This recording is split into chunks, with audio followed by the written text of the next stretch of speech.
Thank you. It's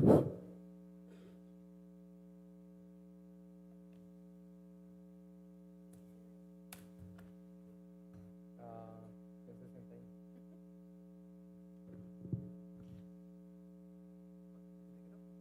Yeah, if you want, yes. Testing, 1, 2, 3. All right.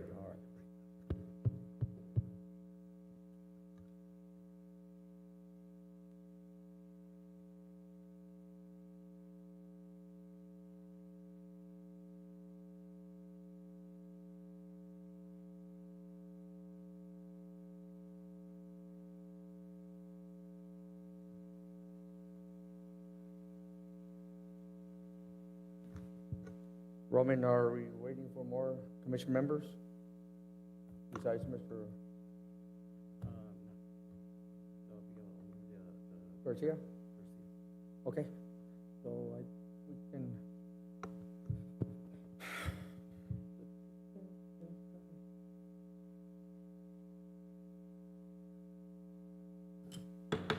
I call this meeting to order. Can we please have a roll call? Commission Member George Amaya, Present. Commission Member Keith Van Bean, Commission Member Guillermina Fuentes, Commission Member Hugo Garcia, Commission Member Javier Barraza, Present. Madam Vice Chairman Baron Casavala, Present. Chairman Marco Pinzon, Present. Chairman, you have a quorum. Thank you, Roman. Jeremiah, can you lead us in the Pledge of Allegiance?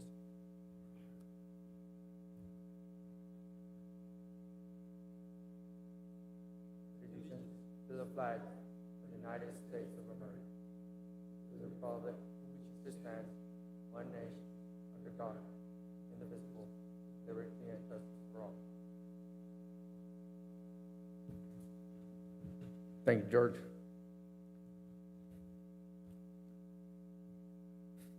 All right, number 3, consent agenda. All matters are considered to be routine by the Planning and Zoning Commission and will be enacted by one motion. If discussion is desired, that item will be removed from the consent agenda and will be considered separately. 3A, approval of minutes, special Planning and Zoning Commission meeting held August 3rd, 2021. Do I have any comments on the minutes?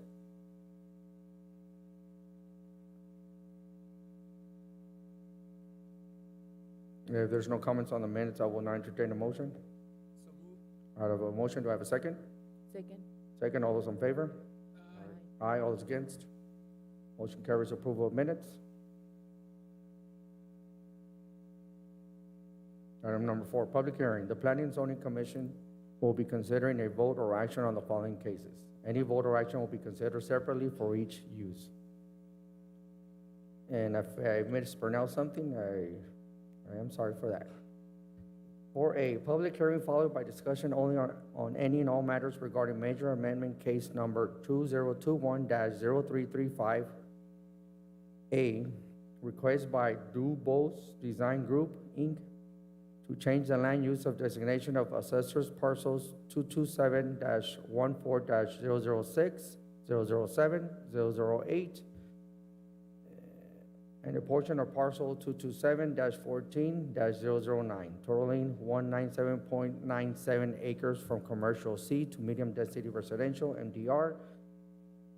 Parcels 227-14-002 and a portion of parcel 227-14-004, totaling 231.56 acres from employment EMP to medium density residential MDR, and parcels 227-11-006, 007, and 008, totaling 37.48 acres from employment EMP to commercial C.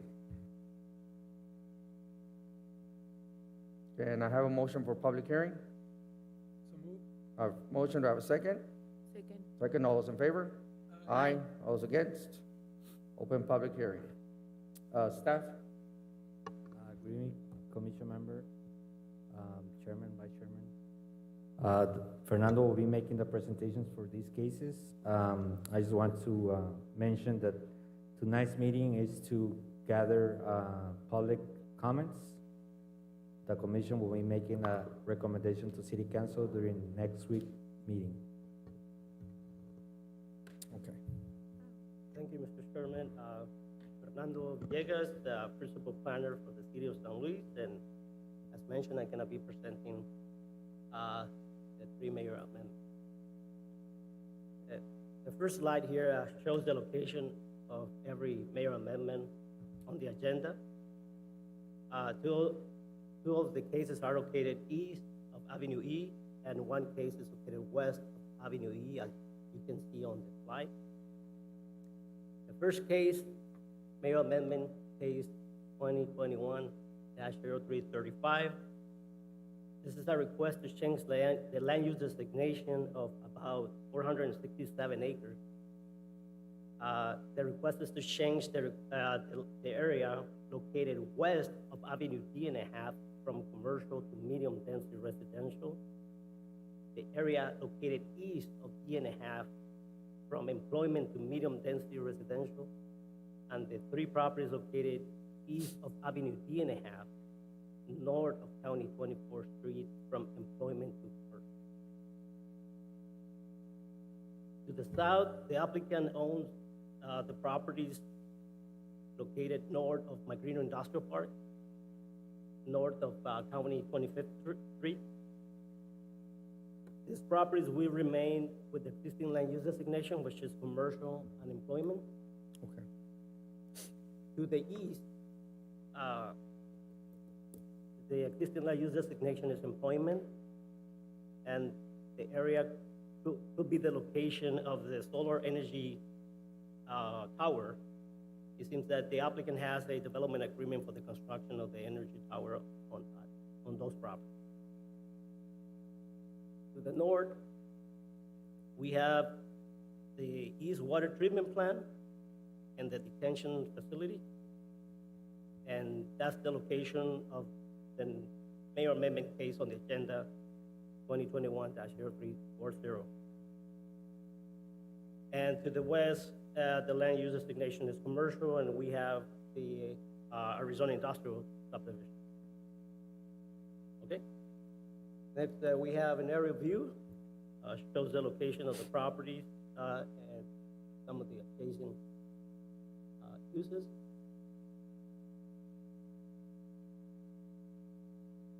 The City of San Luis 2040 General Plan growth element identifies three growth areas in the city. The growth area along Avenue E is called Central Growth Area. According to the adopted general plan, the growth to be allowed inside the growth areas. Parcels located east of Avenue D&a-half are located outside the growth area. Next, we have some pictures. The first picture is the view of the existing intersection of County 24th Street and Avenue E, looking west. And existing condition of County 24th Street looking east. A view of the subject properties looking south. And the last picture, I think, is Avenue E looking north from the intersection of County 24.5 and Avenue E. The properties are located on the right side. Others. For the mayor amendment, we had a citizen review meeting last week. Staff received comments from the city engineers, city fire department, Yuma County Development Services, and from ADA. Mr. Chairman, this concludes the staff presentation. No recommendation is needed for this public hearing.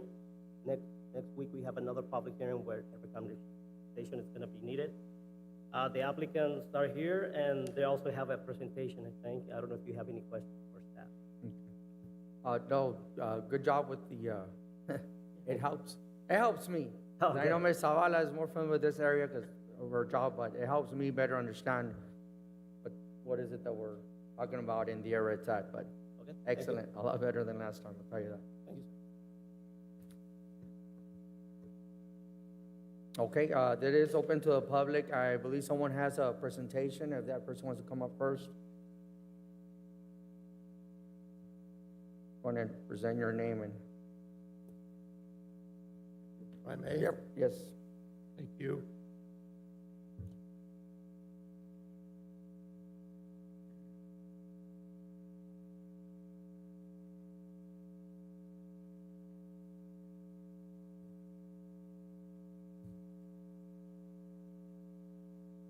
Got a lot to share with you tonight.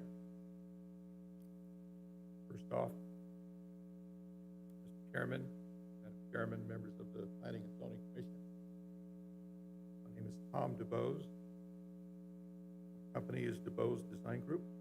My office is in El Centro, California. I'm representing David Liu and Elizabeth Carpenter, or as we'll refer to them in their different companies here as Stamp Group, for the purposes of identifying. That's okay.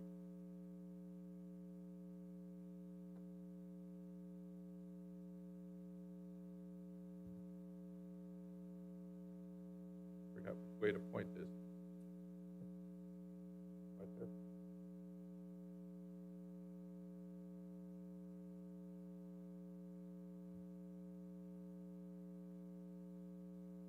Sorry.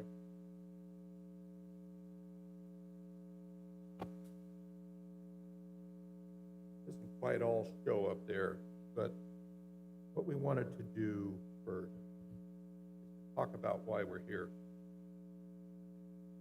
Your general plan, your newest general plan, your 2040 plan was adopted last year. And each year you allow, or the state of Arizona allows, for one-time major amendment applications per year. My applicants sought to be involved in the last go-round, but they were asked and they agreed to stand back and at least allow the city to complete what it needed to do because of the deadlines that you were, so we get. But the city also changed the deadline from June to submit March. That was done to accommodate the requested discussions and changes that my clients were wanting. So, what is a general plan amendment? You know, from time to time, someone like us will propose changes, and they're called general plan amendments. Sometimes the proposal to change comes from somebody like us who wants something different than what the general plan calls for. But also, sometimes, amendments could be made, that reflect changes in what would be viewed as what serves the community the best. So we're the party of the first part. We're making this request. We're hoping that maybe we're presenting to you an opportunity that you could be the party of the second part, that maybe you'll recognize that this change might be for the better of the city center.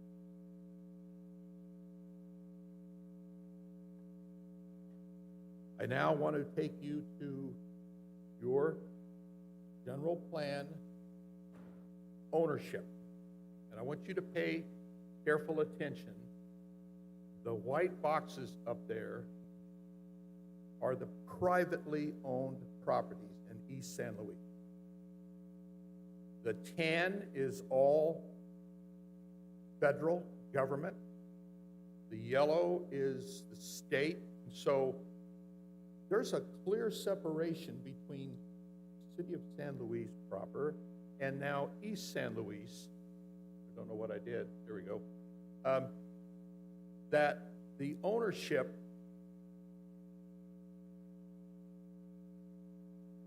I'm trying to go backwards. I apologize. How do I go back? The other side?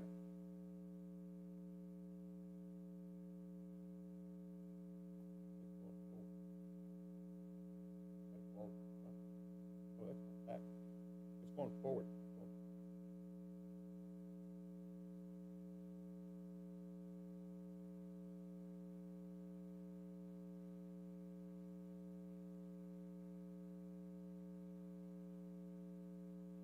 Go to the one before that, please. Okay. So I want you to understand that there's very little private ground out in the area that could be developed.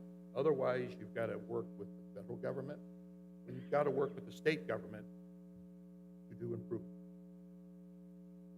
Now, the next one is your land use plan, and it shows a lot of yellow that represents where residential could be developed. Except that if I can go back, and I guess I wasn't very good at doing that, you'll notice that a lot of that yellow is on government property. So I don't know what the chances are of residential development happening on government-owned property. You've got a lot of commercial, you've got a lot of industrial, and I'm going to get to that in just a moment. Now, there's some yellow up north along Highway 95, and that's all agriculture. It's productive agriculture today. And I can tell you that in the state of Arizona, where the drought contingency plan calls for that Tier 1 cut in the Phoenix metro area or Pinal County,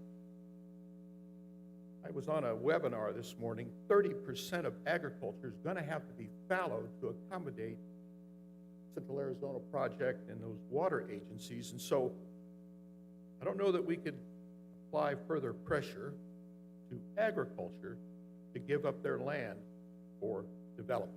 Just a thought. Okay, I'm not going forward. Oop, one too many. Please back. Thank you. So again, quick introduction.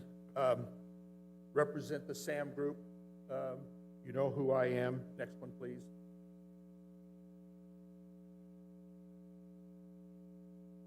So what are we trying to do? We're proposing a major amendment.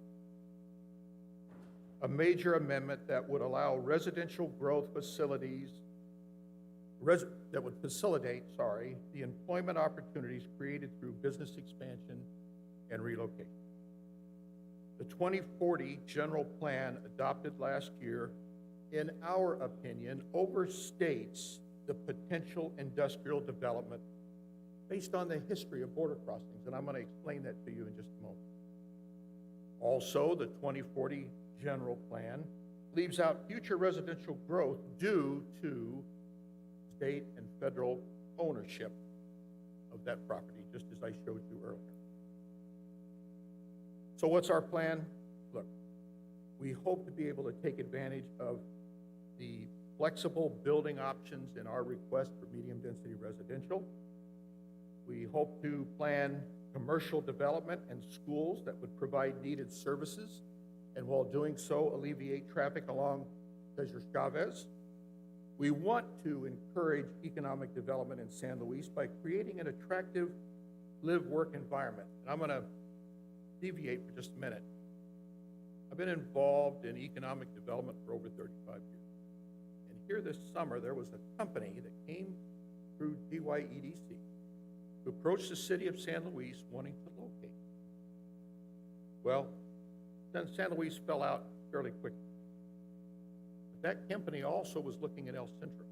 And I want to tell you that I sat in the meeting with that company in El Centro, wanting to bring about 500 jobs. And in that interview, in that meeting that took over 4 hours, they asked questions about where will our people live? Where will the children of those people go to school? Where will they shop? When I attract business, you're going to have to provide them those amenities.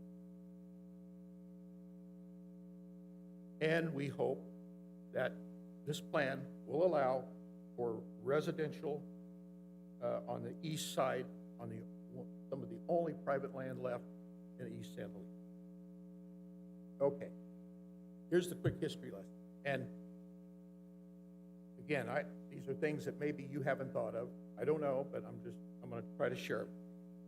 What we did is we looked at border history between border communities with a border crossing along the United States-Mexican border. And we took a good look at that to look at the effects of how one drives the other. So, first case study we took a look at was in Nogales. And what I want you to look at is all of the development, not just industrial, it's mixed, south of the border versus the development north of the border. And we looked at every border crossing from San Diego, Otay Mesa, Tijuana, all the way down to McAllen and Brown. It's the same thing at every border crossing. In Nogales, Arizona, there's 1,500 trucks per day at that crossing. Those 1,500 trucks coming across that commercial port of entry has 1, 2, 3, 4, 5 stoplights before it gets onto Interstate 19. I'll get to that point in just a moment. And we just, in case you were wondering if we really took a close look at it, we did, and they're all there. Next, we want to share with you Otay Mesa in San Diego, bordering the community of Tijuana. Again, look at all of the development south of the border, and look at just a little bit of development in Otay. Now, we're talking about San Diego, but I want you to take careful notice of all of the vacant property around those industrial buildings in Otay. Or if you were to go to the zoning map, all of that in blue is all zoned industrial, and a lot of it on vacant land that's yet to be developed. Now, how long has the Otay Mesa border crossing been built and operating? I'm trying to drive the point that I really do think you've got plenty of employment or industrial land to deal with the future, what's going on both sides of the border. Now I'll take you to one that I'm really familiar with in Calexico. And we were a part of the land planning team that worked on this with a couple of other consultants. There were multiple land. In 1997, we went through the process of approving a plan after that new port was built, after the Caltrans built State Route 7, and we did a land use, and we, 24 years ago, very careful to only allow in that land plan industrial and commercial. See how we've done? Not a lot. I will tell you that the county of Imperial and the landowners wish now that we would have included residential in that land plan. Because otherwise, we've got a lot of land that is either setting fallow, some of it being farmed. This border crossing, by the way, has 1,065 trips per day coming across the border. Or that's 59.2 trips per hour for one trip a minute. That's all we've been able to draw so far. And when you come out of that port, there's a couple of stoplights on Route 7, one at Maggio, one at Highway 98, and again, just so you can kind of see what they look like.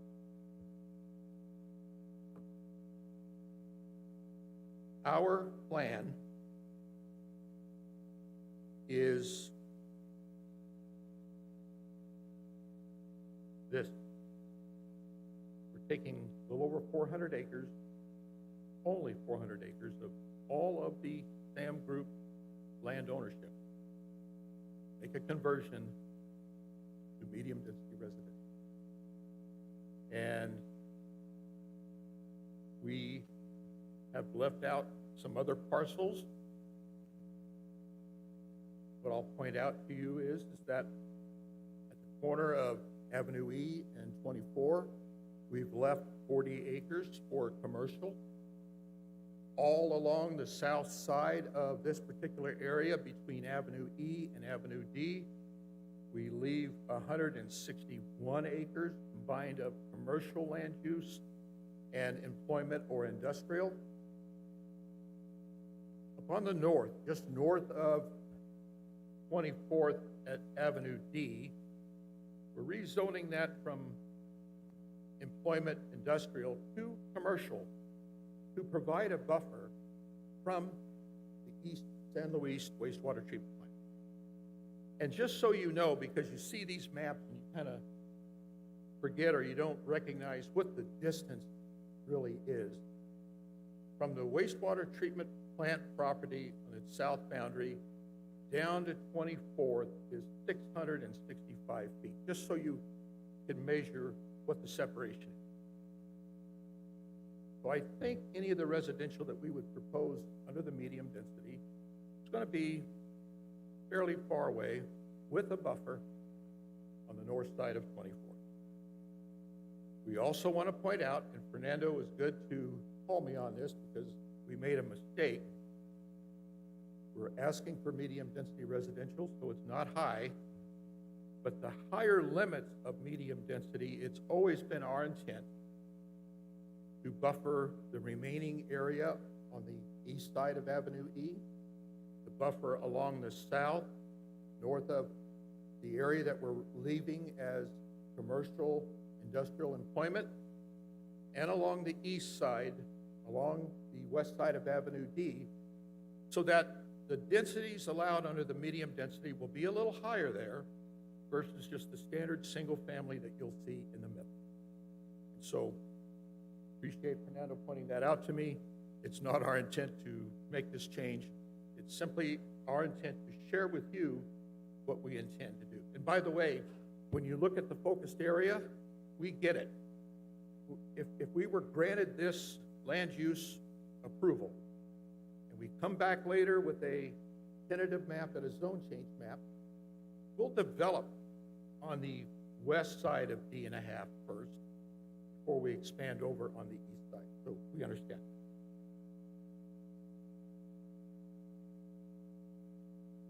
The importance of project work, live, shop, and prosper in San Luis. The San Luis general plan has little acreage readily available for development, limiting San Luis' growth, which means the loss of revenues to the city, no housing available for relocating employees, or no housing to tell a prospective company that's interested in coming here, sorry, we ran out of room to build any houses. Won't have to do that. The current residents in East San Luis have no access to on-site schools or services necessitating vehicular travel to San Luis along Juan Sanchez Boulevard, creating lots of traffic delays. I can't imagine what all of those students who are in the Somerton School District and the impact they're having on schools in San Luis, besides traffic. Can't imagine what the class size looks like. A little bit overcrowding, maybe. Don't know why schools haven't been provided to date, but my clients have gone out of their way to make sure that more than one will be provided. And in fact, in our land plan, we'll probably have a couple.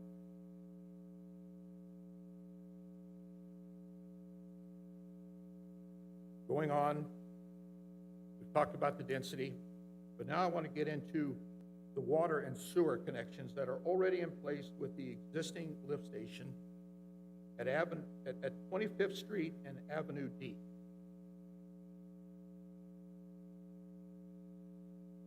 I don't know if the city remembers, but when this property was annexed years ago, it was a development agreement.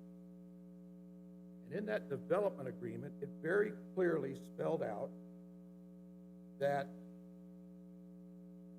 there would be a lift station The lift station that's there today at 25th and D that services all of my client's property, except for that small strip north of 24th. The station is there. Might have to be upgraded, but it's there, and the intent, according to this agreement, was it would serve this area, this section of my client's land.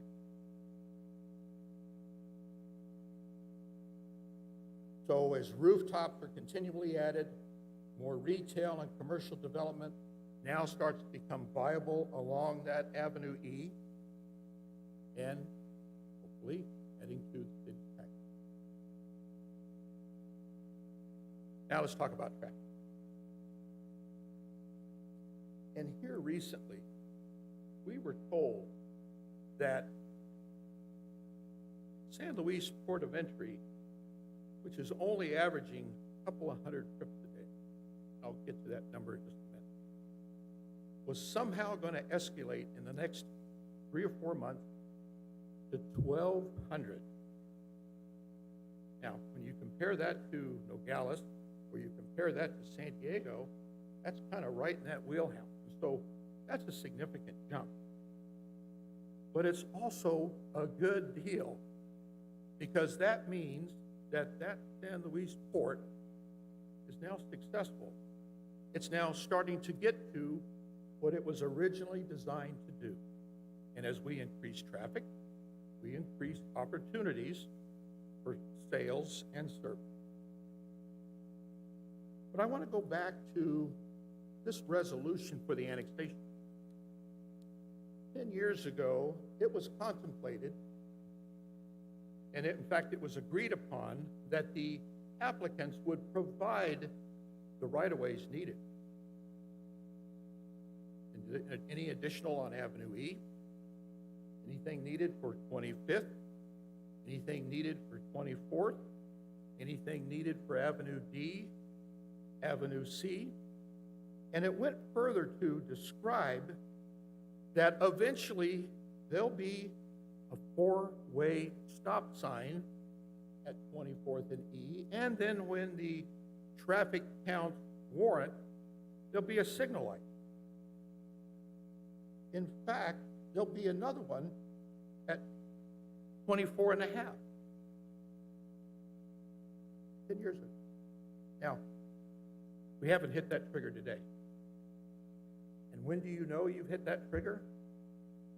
You know when you've done a traffic study. When do you do a traffic study? When you're doing a tentative map. When you've got lots to count. Because right now in a general plan, it's just a density number. And I will tell you that when you do a tentative map off of a land use map, the overall actual density is going to drop. So let's do one based on what we know more than what we think. And it's when warded or when triggered. So when is traffic triggered? Not triggered on the general plan amendment. It starts to become triggered on a tentative map approval and a zone change. And obviously when you go to construction and build. We can't build anything today off of what I hope would be your consideration of approval for this land use.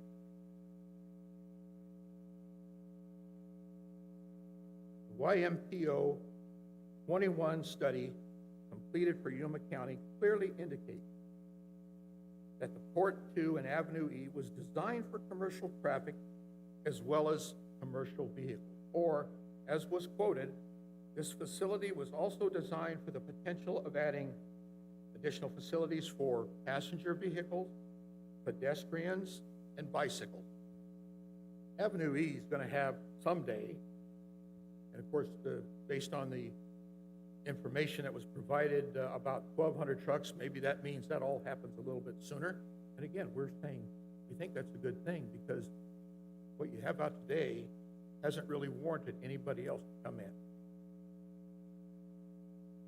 You can take a look. These are the numbers that are published. These are the crossings that have come across both empty and loaded over the years. Here recently, the city of San Luis submitted their intention that in the future, truck traffic would go east on 25th over to Avenue B. I drove that this afternoon, all graded, not paved, but nice swath of Class 2 base graded. So, you know, potential of that happening out there in the future, we believe is there. You can see where the project area is. Other traffic impacts. The current volume of commercial truck traffic does not warrant today any retail or commercial infrastructure without some substantial residential. You gotta have the mix. And we heard that there's plans coming up. Well, that plan also comes with some housing. So we are hopeful that they'll be able to move forward. New schools located in East San Luis, if we can build them, that will start to reduce the vehicular traffic along Cesar Chavez Boulevard during the morning drop-off and afternoon pickup time. So we hope to, when those schools come in, to relieve some of your current congestion. Now I want to talk about this, and what didn't come out on the far right is what does 2021 look like? I'm impressed with San Luis's growth and how much you've built and provided housing for people within this community over these last few years. The number rises every year. But beyond 2021, with no new residential, privately owned, land use property, what's that number become? Might be close to zero. This is our project site. Again, we have worked with staff here at the City of San Luis.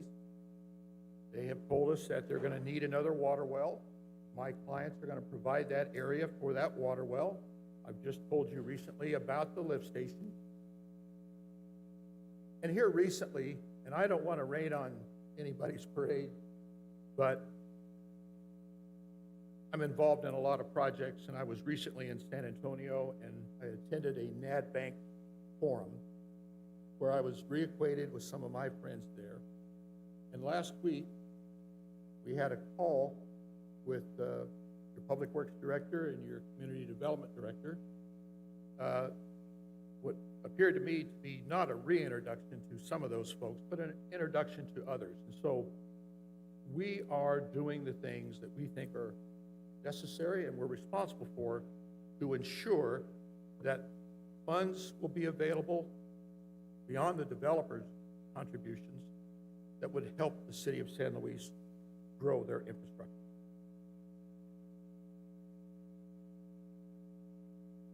And just to kind of wrap up, I know I've taken a lot of your time. SAM Group is involved in trying to bring some other development into the City of East San Luis.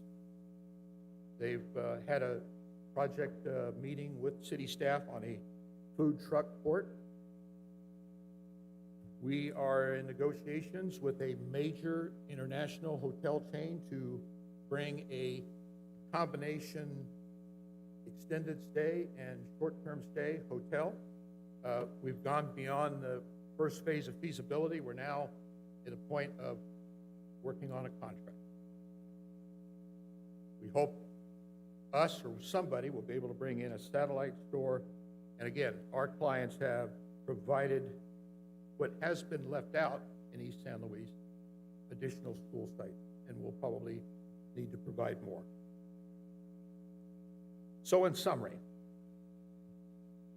we hope that you embrace our live, work, shop, and prosper proposal, that you allow for East San Luis to continue to grow, allow us with that growth of new houses to be able to provide the school sites needed, and in that development offer under the medium density a wide array of housing types. If the SAM application is approved, we will provide the necessary easements for future planned improvements, either now if the city would like them, or at the tentative map or zone change application. They've already agreed in that annexation document 10 years ago. So you tell us when, if we're approved, that's what we would do. And when we've got lotting layout, we've got an actual unit count with a tentative map at the next stage, we will be providing the city a traffic study. Other than that, I know I've taken a lot of your time. Thank you for allowing me to get through this presentation, and I'm available for any questions you might have. Thank you, Tom. Members, do you have any questions?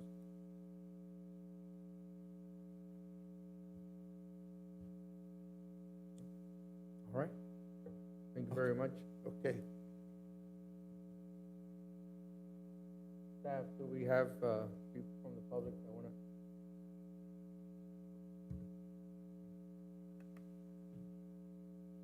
Yes, Chairman, may I? We have Russ Jones. Mr. Jones?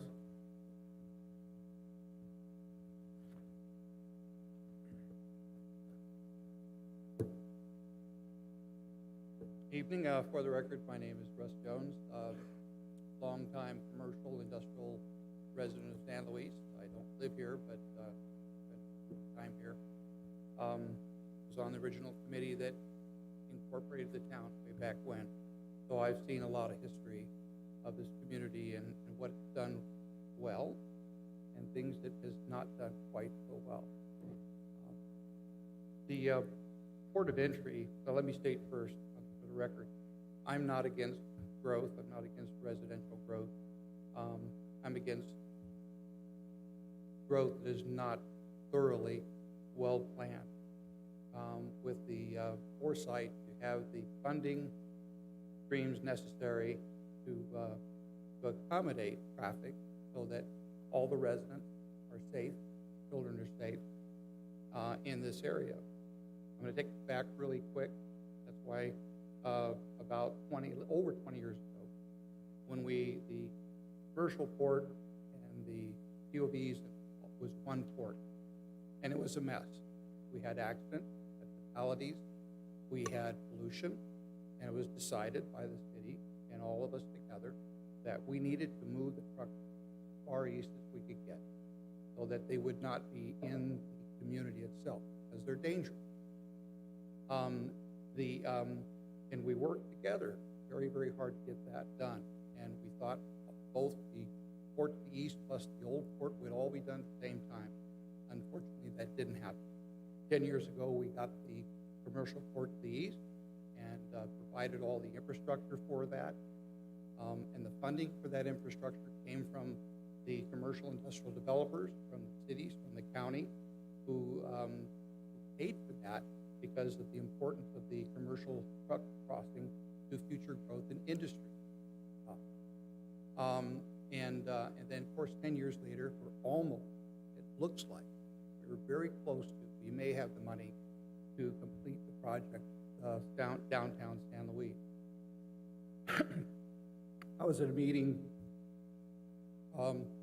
earlier in the week about, actually late last week, and with the folks at ADOT, and they were talking about the port of entry, what it's going to mean to traffic when they do all of the 16 lanes it's going to have, and the conversations about how much the downtown and some of the residential areas of San Luis are going to be impacted, the amount of money it's going to cost to find the money to mitigate that so people can still move around safely.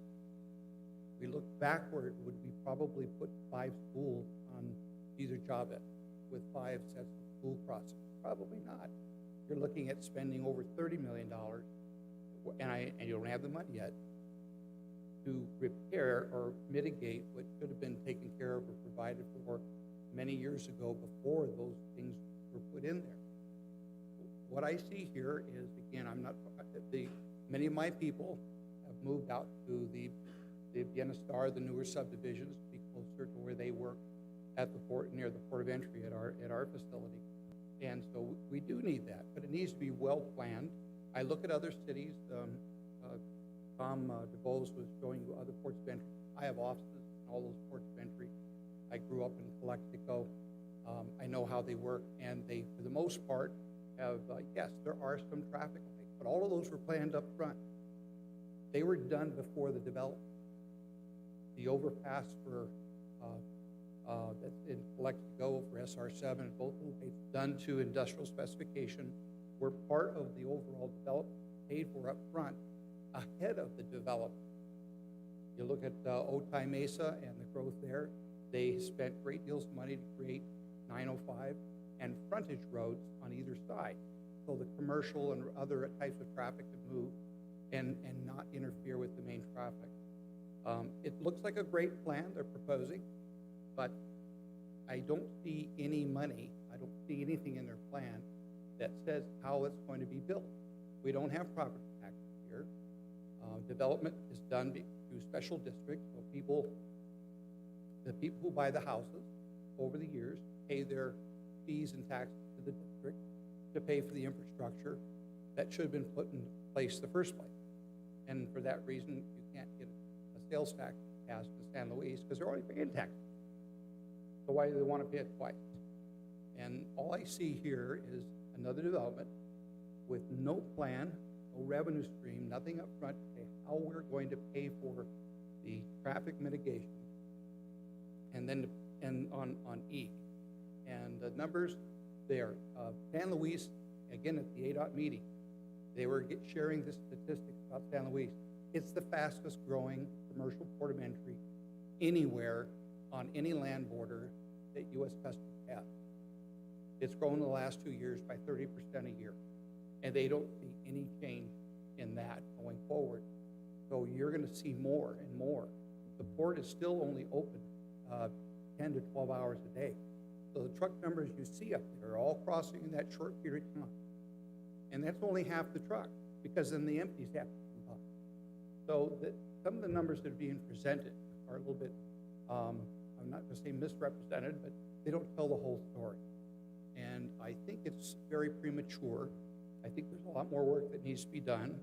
I think San Luis, Maine needs to be finished so the city can absorb that, figure out how they're going to deal with 16 lanes of downtown traffic and improvements to Cesar Chavez, which is, it's already there. You need to do that without trying to figure out how you're going to spend money to keep people and now children safe crossing over with only a 4-way stop sign when you have fully loaded semis, 80,000 pounds, traveling at 50 miles an hour, that you're going to have kids crossing back and forth. And all we're going to do is create another Cesar Chavez.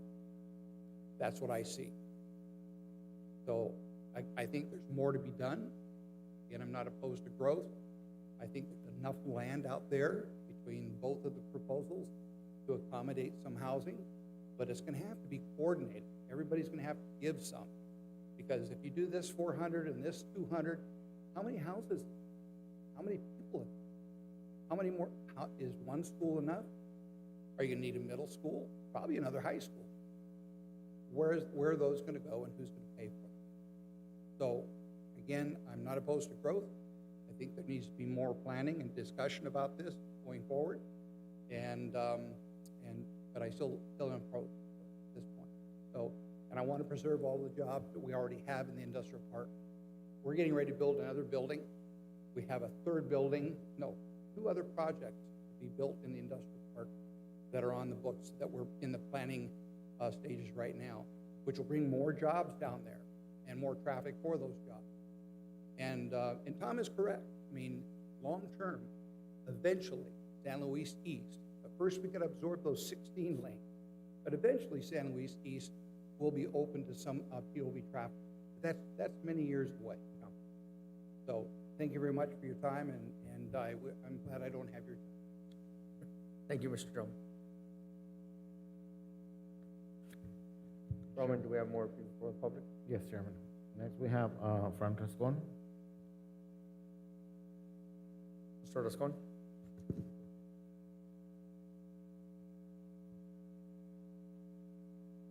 Good evening, Chairman and board members. My name is Frank Rascon. Been in business here in San Luis, Arizona, my father since 1984, and I am the president of the Southwest Arizona Port Users Association and the city's representative on the greater, let me remember what, at the Port Authority. And so, we have a trucking company, and so we cross the port of entry substantially. I've been working on and around trucks all of my life. Again, I think it's primordial to understand. My point of view is I'm absolutely not opposed to development. Obviously, there's some issues with how things get paid in the future, property taxes. There always are for most of it. But that being said, the concern is how do we plan it moving forward correctly so that it doesn't impede on future support. The port, yes, the numbers aren't where we'd like them to be, let's say, okay, but they've grown substantially in the past spite of the time we live. So this points to this port going bigger and bigger. That being said, when we built the port, when Avenue E was done, we didn't envision that we would have houses all the way out there so soon, but such is the case. And I understand Mr. Dugo's position that, and he's correct, that it doesn't seem like there's much more land out there. I will argue the point that the federal lands that are between Avenue 10 and Comité de Bienestar is something that needs to be looked at, developing, finding a way to do land swaps, and it's totally doable. But that's not the point today. Today, the point is this stuff on the east. To that end, I will say, not against development. I'm concerned that we'll wind up with a stop sign like we have on Ortiz Suástegui, or like the situation we have on Cesar Chavez, where the trucks are moving, a half a mile at a time, quarter mile at a time to stop. I think there's a way to work around this. I'm certainly not opposed to trying to find a solution, but it's got to be a palpable, real solution that's actually going to happen, as opposed to promises of a potential alternate route that may or may not ever be funded. So that's it. That's the concern. Not against it. It looks beautiful on paper. Huge amount of homes. I can't imagine how many people would live there. I guess that's something for you guys to listen to or figure out. But it's the main concern from my part. Most people I represent. What's going to happen to trucks? Are we going to wind up having to slow down? Most all of these other ports of entry, it goes back to opportunity. So right now we have the opportunity to develop this correctly. There's got to be a smart way to smart people in the have vested in making stuff go right. We can't wind up with a situation asking ourselves in 5 or 10 years, how come we don't have a school on the east side of San Luis? Well, because we didn't plan it. Right? So here we are with an opportunity to do so. Let's not miss it. Thank you. Thank you, Mr. Roscoe. Roman, do you have anybody else for Yes, Chairman, we have Gary Magrino. Magrino?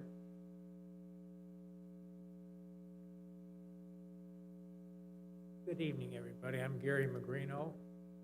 I represent two entities, the Greater Yuma Port Authority and also the Cocopah Indian Tribe. I'm the business director. Cocopah Indian Tribe has a substantial amount of land inside the Greater Yuma Port Authority. The objections are not the growth. We understand that. The objection is to have an E in the traffic patterns. Both entities are concerned that if this is approved and the major amendment is given, the houses will be built, the people will move in, the demand's there. But yet, what about the infrastructure? Will Avenue D be built correctly? Will Avenue E be spread out? And then we've got the concern about Mexico and San Luis One. Where I'm hearing across the border that the San Luis One on the Mexican side is not going to be developed. They're going to put all their efforts out here to San Luis Two, where we would have more cars, pedestrians, buses, in addition to additional trucks, which will again go the major corridors, Avenue E. We think that probably we should wait and see how this develops. And we're asking you to take time, take a year or two. There's no rush on this. Not from our side. We only get one chance to get this right, and let's do it. I stood here years ago when they put in that lift station. I remember saying, the city of San Luis said, we don't have the $400,000 to put it in? And that's a lot of money. And we put it in. We went out, got the help get the money. NAD Bank wasn't part of it. And we realized in the future, this is the future of San Luis. So with that, I will leave you and thank you for your time and your consideration. Thank you, sir. Roman? Next, Chairman, we have Thomas Ryan. What was the name? Thomas Ryan. Thomas. Thank you for allowing me to be here today. My name is Thomas Ryan, the Executive Director at Housing America. Just wanted to give you an idea of the demand for housing that we're seeing. Even before we decided to return to San Luis after 20 years, and we did officially last month, with our affordable housing programs, we were inundated with applications from low-income people that want to build their homes here in San Luis. In the last 3 months, we've collected over 110 applications. So just wanted to let you know that demand is here now and it's here today. Thank you. Yes, sir. Thank you, Thomas.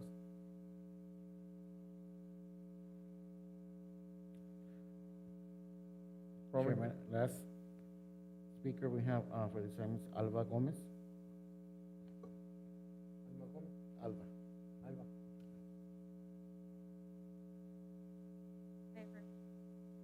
My name is Alba Gomez, and I'm here representing Los Alamos Builders.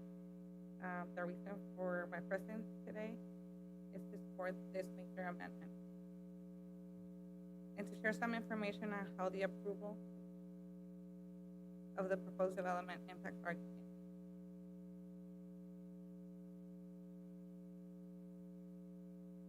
We currently have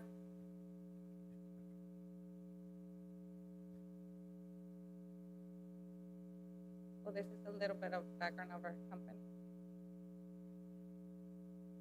We currently have 21 houses under construction, and we have a waiting list of 49 clients.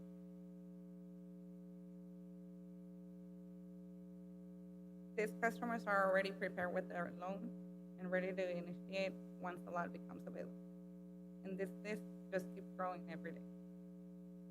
Despite having the clients ready to buy, we're not starting any houses due to the lack of land.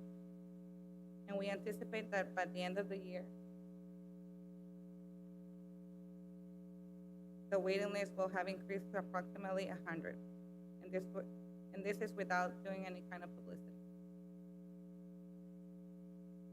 Los Alamos Builders generates a direct workforce 75 people, only for our company. That's not counting on other builders out there. And we have an annual disbursement of approximately $2.2 million in labor, salaries, and office. This amount is without including any type of tax that the company pays to the different government entities.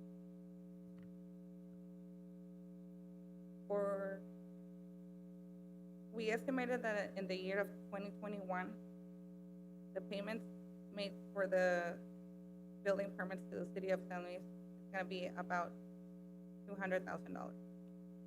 And without doubt, this amount could be higher if we had a land available for construction. But as I mentioned before, the lack of lot is holding us back from requesting new permits and generating this income for the city.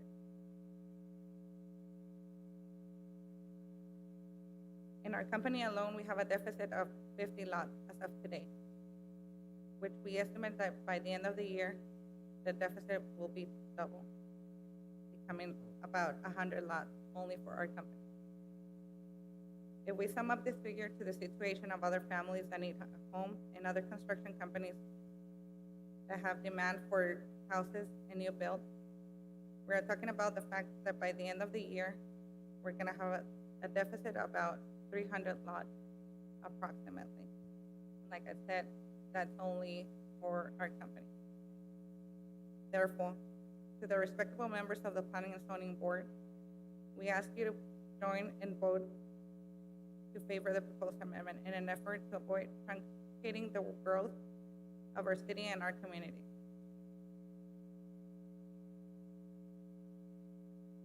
Otherwise, the lack of residential zoning would be a major problem for the current residents and migrating families, since the demands for this housing is so high and the number of house rentals so limited and costly at the same time. And as I mentioned, the deficit of 300 lots by the end of 2021 would continue to increase for the next couple of years. And all those potential residents that were not able to gain a home here in San Luis, they're gonna end up moving to other cities where they can find a better living for their family and greater job opportunities, leaving San Luis unattractive for major commercial and retail development. That's it.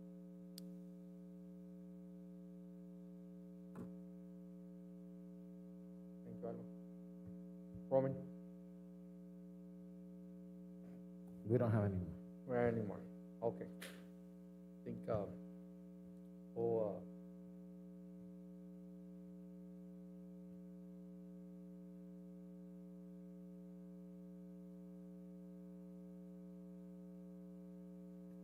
okay, if we have no more, also public,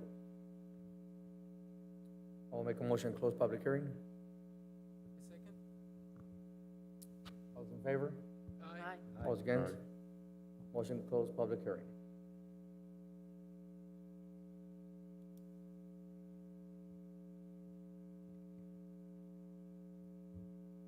Chairman, we will be continuing the public. That was my next question, so do we need a motion to, To continue. okay. All right, does someone like to make that motion? Mr.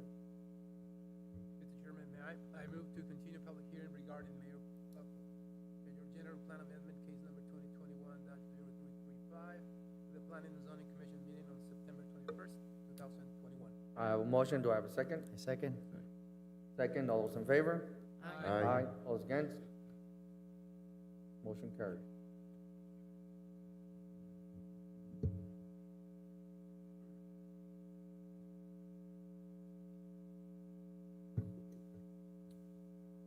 Okay, 4B, public hearing followed by discussion and possible actions on any and all matters regarding major amendment case number 2021-0337, a request by Core Engineering Group PLLC on behalf of Border Ranches 2 AZ LLC to change the land use designation of 20-acre parcel from commercial C to medium-density residential.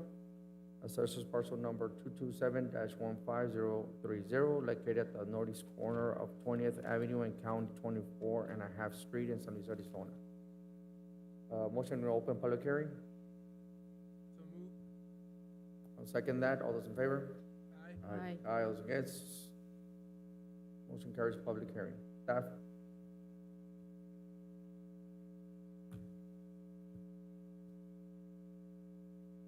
Thank you, Mr. Chairman.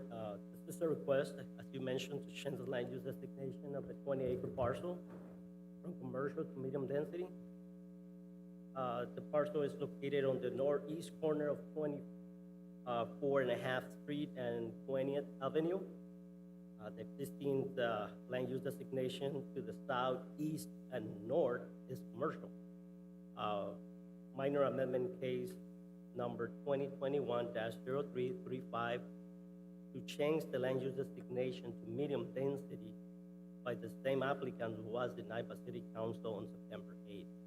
The land use designation to the west is medium density.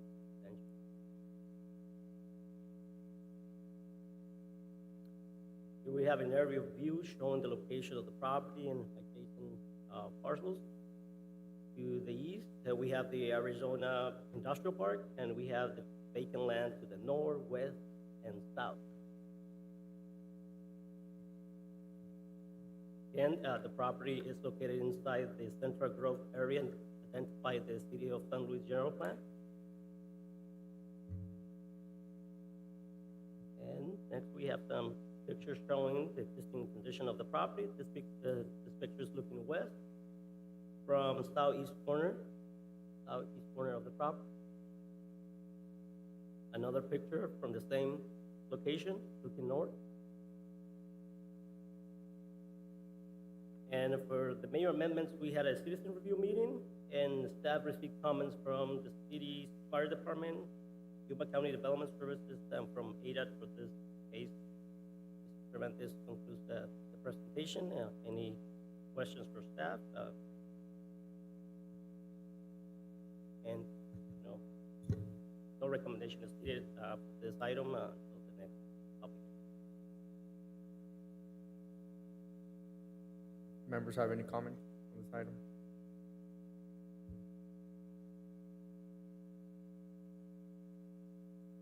Okay. Woman, do we have any other public?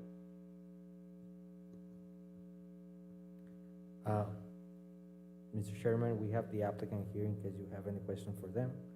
For this case, we didn't receive any requests to speak for this item.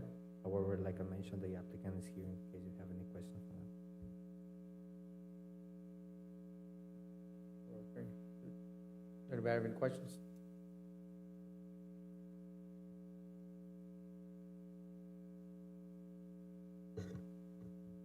Vice Chair? No question? No? Is that one?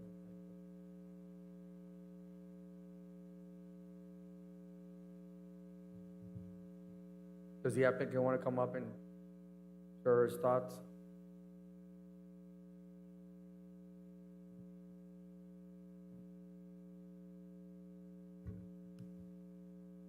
Good evening, Chairman, Commission. We appreciate your time and consideration and the work of all of you and staff. We submitted this major amendment application. It's our intention to develop the 40 acres south of Del Desierto, phase 1 and 2, to residentially zoned housing. Today, we're just trying to get amendment in the zoning in order so that we can move forward with that in the future based on conditions that council can pose during the subdivision process. So I think this area is perfectly suited for the more residential growth.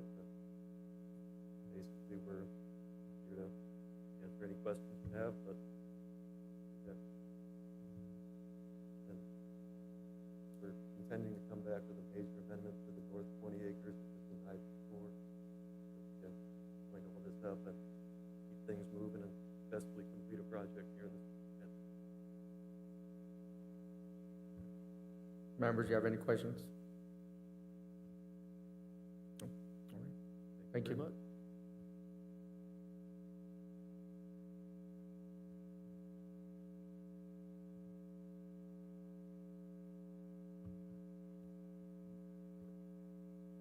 Staff? No questions? Mr. Chairman, no, there were no requests to speak during this item. Like the applicant mentioned, the 20 acres north were presented to City Council, I believe last week or the week before, and the minor amendment was denied by City Council. I see. Thanks, staff. We're now entertain a motion to close public hearing. I have a motion. I'll second that. All those in favor? Aye. All those against? Motion carries. Close public hearing. We'll now entertain a motion.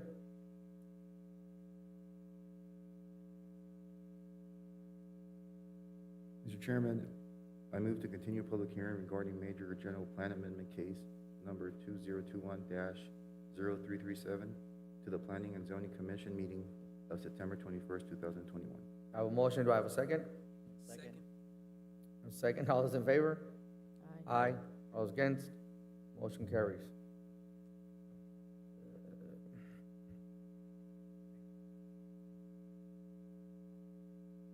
All right, 4C. Public hearing followed by discussions on any and all matters regarding major amendment case number 2021-0340, a request by Diaz Engineering, Inc. on behalf of Rydell Holdings LLC to change the land use destination of two parcels, 180.9 acres in size from commercial C and employment to medium density residential. Assessors parcel number 227-11-004 and 005, located on the southeast corner of County 23rd and a half Street and Avenue E in San Luis, Arizona. We'll now entertain a motion for open public hearing. I'll second that. All those in favor? Aye. Aye. All those against? Motion passes to open public hearing. Staff? Thank you, Mr. Chairman. The last item on the agenda today, this is a request to change the land use designation, as you mentioned, of about 185 acres. The request is to change the area located west of Avenue D and a half from commercial to medium density residential. A portion along 24th Street and Avenue E will remain commercial, and the area located east of Avenue D and a half from employment to medium density residential. Parcels to the south is the location of the mayor amendment case, 2021-0335. We have vacant land. Parcels to the east, are located is the location of the detention center and the east water treatment plant. To the north, vacant land designated as mixed-use activity center. And to the west, we have vacant land designated commercial. Next, we have an aerial view showing the existing buildings to the east side, the detention center and the waste water treatment plant, and the location of the subject properties. The applicant submitted a master plan layout for the subdivision with about 857 lots and a park located west of Avenue E and a half.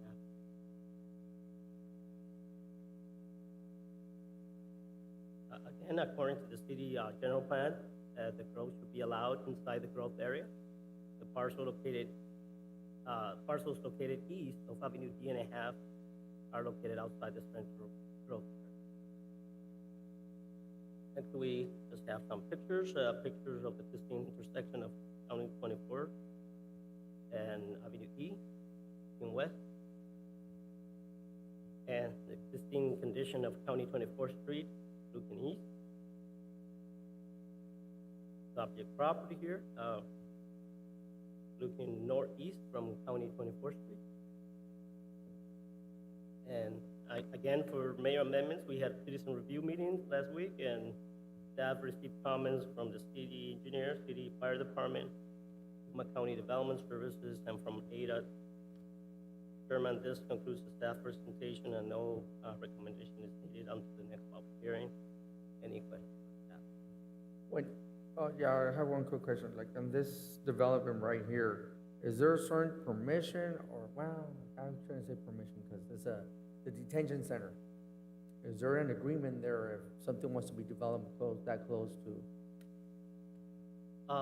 No, a development agreement exists for the entire property, but no buffer is included as part of the development.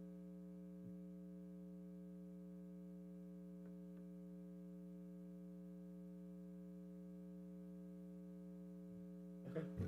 Any questions? Mr. Chairman, would you be able to share the comments provided by the reviewing agencies with the public?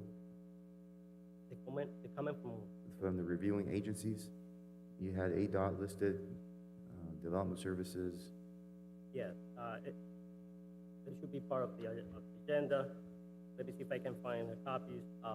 For example, the city engineer, he's concerned about residential development adjacent to the detention center and the water treatment plant. The fire department, they don't have any comments until they submit a subdivision for review. And the Yuma County Development Services, they're in opposition to this type of development in the area. And ADOT, they want to see a traffic study before they build the subdivision. That's practically all the comments that we. Right. On the engineer, you said he had concerns of the sewer system, or the sewer system's okay for development in that area? The city engineer didn't mention the sewer. Oh, okay. No, just the concern that is residential being too close to the detention center. Okay. Thank you. All right, Roman, do we have any? Chairman, yes, we do. I'll start with the first speaker, Russ Jones. Mr. Jones?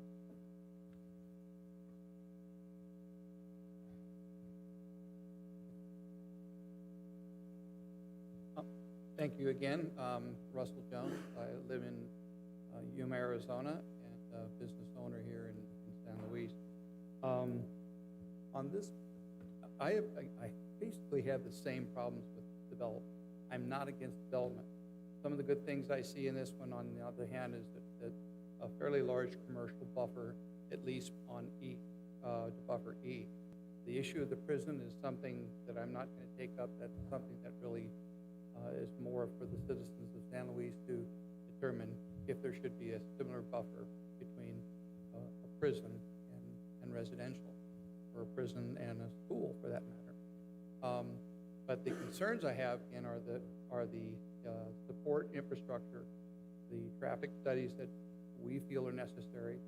I read a traffic study that was presented by the Somerton School District, and their traffic study said the new school is only going to create like 43 trips a day. I'm going, really? I don't think so. Go by any school in San Luis when kids are getting out, and you're going to see all kinds of cars all over the place and creating traffic issues. And so I don't think that will be any different there. Again, without a major light that is suitable for semis and trucks on 24th and E to accommodate the cross traffic, there's really no other way for all those homes to get in and out. I will say one thing, and this is proven, and I know that you know this as well, particularly since the way new housing is financed and the infrastructure for that in San Luis. It's like a Ponzi scheme. That yes, there are jobs for construction during construction. Once the construction is over, then there are no more jobs there. On the contrary, you need more police, you need more fire, you need other city services to support that. And again, the taxes that they pay aren't necessarily going to support that, especially if they're not working here and they're working elsewhere in the community, let's say in Yuma. So there's even less of their money spent necessarily here. Again, the major, besides agriculture, economic driver for San Luis is the International Port of Entry, both of them, which need to be preserved, protected, and made sure that they operate function properly. Again, I think it's premature that I think there's ways we can plan around this so that some of these folks can use their land and productively. But unless I see another plan, an overlay on how we're going to deal with traffic, I have to oppose it. Something we've suggested from the part of the People Industrial Park is perhaps there should be a special district for transportation, so that all of the property, commercial, industrial, and residential, can be taxed or assessed, so that we can build infrastructure and provide services that are needed for that many homes. That was 250 homes on a couple, 100 somewhat. The other one's 400 acres. So what are we talking? 800 homes? Yes. And so the traffic is going to be enormous out there unless we plan for it up front. One thing I love about San Diego, they built the freeways before they built the city, and you can get about anywhere pretty quickly. And we need to go smart like that here in San Luis. Like Mr. Greeno said, we got one shot at this. We don't want to blow it. Thank you very much. Thank you, Mr. Jones. Roman? Chairman, the applicant is here. The applicant wants to come up. I'm just surprised you guys don't want to talk to the applicant. Not at the moment, nah. Good evening. My name is Najah Hadais with Hadais Engineering. I'm very glad that I was able to make it from there to here.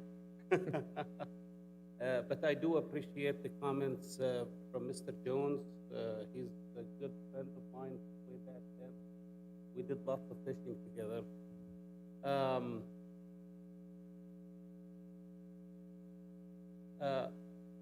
Mrs. Rydell purchased this subject property that we are asking for the major amendment, and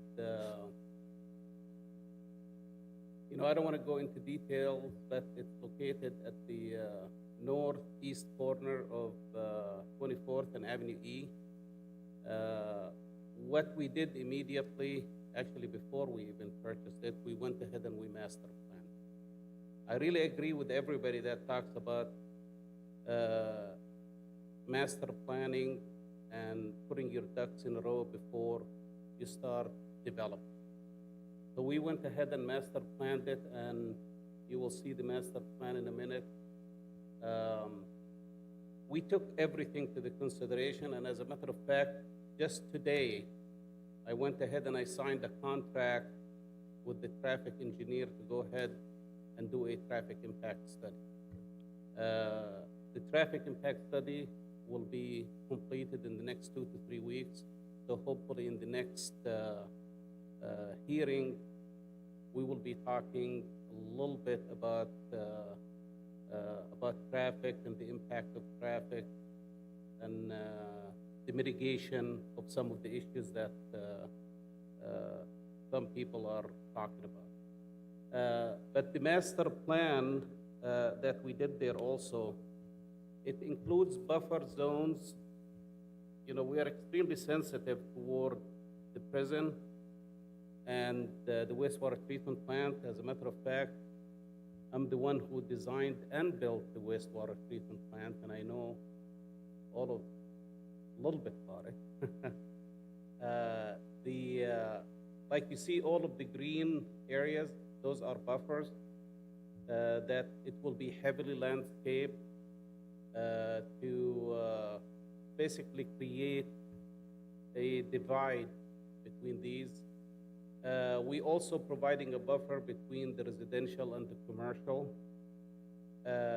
Also, we are providing at the centrally located area a little bit over 5 acres for a park. You know, so people from within the subdivisions, they can enjoy being in there, and they don't have to drive around and impact the truck traffic that everybody's talking about. So we want to keep them in there to be within that park. The commercial area, we have 40-some acres of land that we are reserving for commercial. In that commercial area, you are talking about a gas station. We actually have it already planned and designed.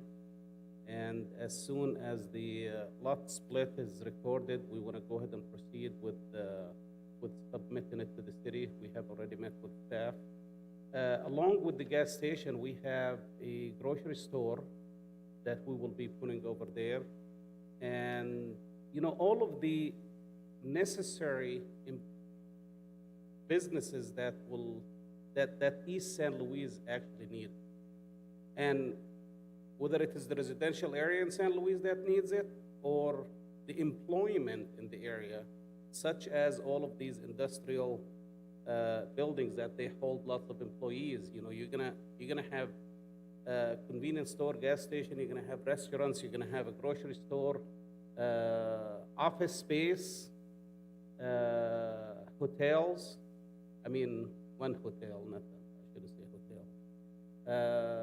So that commercial area will be completed, and I would not stand here and talk to you about completing and finishing things, but as you all know, when Mrs. Rydell is involved in a project, it happens. She developed the shopping center, the Rydell Shopping Center on 23rd. She developed lots of land in the east side also. And when she goes and she makes it happen. So my commitment to you that everything that I tell you tonight, it will happen. This master plan that you are looking at, we actually already have phase 1 designed, 100% designed, and it's in the hands of the city. The minute that this is approved, and I know it will be approved, we will proceed to building the phase 1, which is on the north side. We looked, of course, I will touch up a little bit more about traffic in this a little bit later, and then I will talk about it intelligently in the next hearing when we have the data. Water, the water system is available. Sewer, it's available. We are actually extending a sewer line from this development to the wastewater treatment plant. We are going to build a lift station at the wastewater treatment plant. We've already discussed this with the city staff, the city public works director, and we said, no problem, we will do that. And we will provide access to that sewer system for other people that wanting to connect to it. So water is not a problem. Sewer, it's not a problem. Traffic, I really don't think it's a problem. Every place you go, every street that you drive on, there is trucks, there is buses, there is cars, there is SUVs. Roads are made to drive on. You know, when you start talking about, we don't want to mix truck traffic with bus traffic, we don't want to mix bus traffic with regular traffic, you're really fooling yourself, because the highways that we drive on, it has all of them. The streets that we're driving on has all of these. When trucks were coming from the old port, it was going through a neighborhood area. If you guys remember, it goes through the where Los Olivos is, PN Star, and then it comes to 8th Street. And I don't think I've ever really complained about it, or any of the residents complained about it. Okay, so there is a truck going there. I know my little girl, when she sees a truck, she goes like that, and they honk their horns. Fun, you know. But we love you, Frankie. We love your truck. So the bottom line, and let's not fool ourselves. The city of San Luis is hitting a juncture right now where there is no land left for development. You know, that's it. You know, you either go down to the valley and do that big sin and start converting agricultural land into residential with high groundwater, and it's really not the best thing. Or you go there and utilize the desert land that we have and build homes on it. And I really like this concept, and I actually wrote it down from the previous speaker, who said, live, work, shop, and prosper. I really like it. I think that's a good thing. You know, because this is what the society is. The society is all about that. You work, you live, you know, you shop, and you prosper. We all do that. I do that every day. I work, and I shop. And, you know, you do all of that stuff. People are moving around and doing all of this stuff. There is absolutely nothing wrong with living over there. You know, it's a good place to live. It's a good place to shop, and it makes sense for the city of San Luis. As far as traffic, we've already said that we are going, it is in progress to do a traffic impact study to prove to you that the road system that we have currently is sufficient. And what's not sufficient, we as developers, we will go ahead and make it sufficient. You know, look at every street, every road within the city of San Luis. It was built because there was developments around. It's like build it and they will come. You know, part of the development is that the developers are the one who pay for widening streets, building streets, building traffic signals, you know, doing all of the stuff that it's needed. You know, that's part of the deal. We are not taxing the citizens of San Luis. You know, if the traffic impact study comes in and say that you need to do certain improvement, we're going to do it. Just like I've mentioned a few minutes ago, we're going to go ahead and do a sewer line and build a lift station to take care of all of that stuff. people from the school, they've been talking to us, it's like they needed to connect the sewer. We need that school there because we already have homes in that area that people are they are shipping or they're busing their kids to Somerton, to the Somerton school system. We need a school there. That school is sitting there waiting for sewer. You know, as soon as we provide them with sewer, they're gonna build that school. So this development makes sense. It makes sense for the city of San Luis, for the future of San Luis, for the growth of San Luis. And I really would like to tell my friends, the ones that they are talking about having Avenue E just for trucks, it's like, wake up and smell the roses. It will be really beautiful to have cars driving on that road. We want to live together. We want to go ahead and produce people to work in those facilities that they have in the industrial park. You know, if we don't do this here, this land is going to stay forever and ever. And I like those pictures of the other port of entries where they have all of this vacant land sitting there, and it just, you know, every time the wind blows, it's dust, you know. Do something, you know, look at this green, look how beautiful this green is. Put some trees and green and all of that good stuff, and let's go ahead and have people living there so they can work for Mr. Russ Jones, so they can work for Frank Rascone, so they can work at the port of entry, so they can work at the prison and for the city and all of that stuff. So build it and they will come. Services will come as soon as you start building. And I know that Mrs. Rydell will be, everything that you are looking at, she will build it and she will build it fast. Because that's my experience with her. And well, with that, I conclude my presentation. Any questions? Thank you very much. Is there any questions? I do have a comment and a question. The traffic, because we are hearing about the traffic study, and the question is for you, Fernando.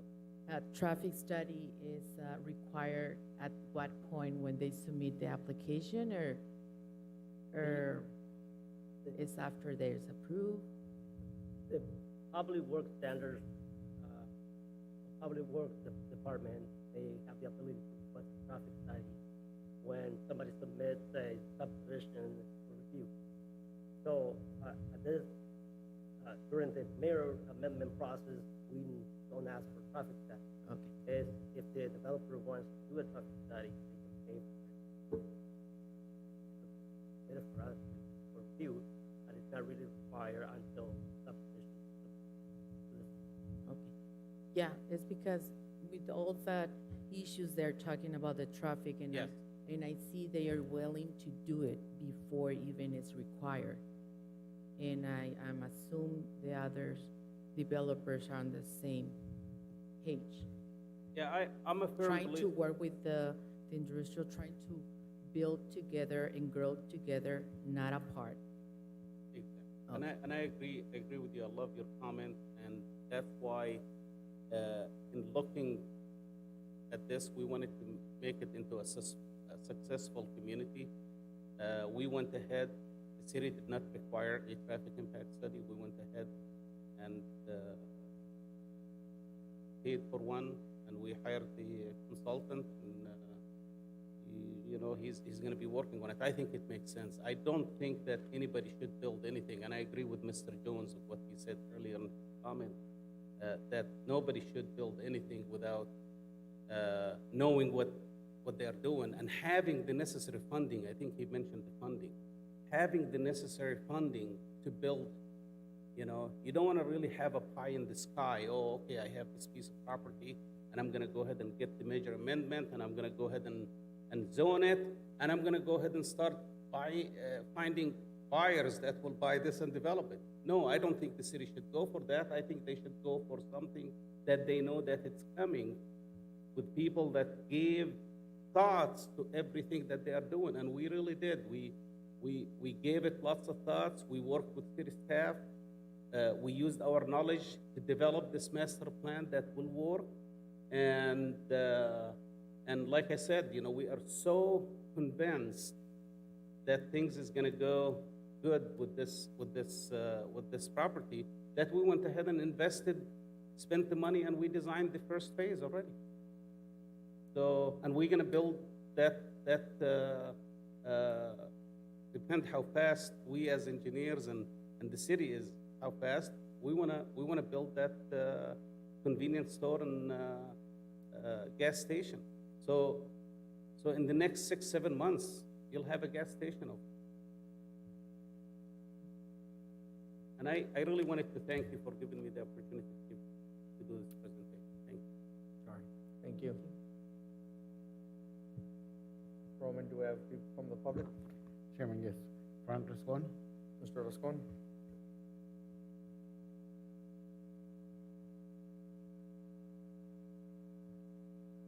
Chairman, Vice Chairman, and board members. Frank Rascon again.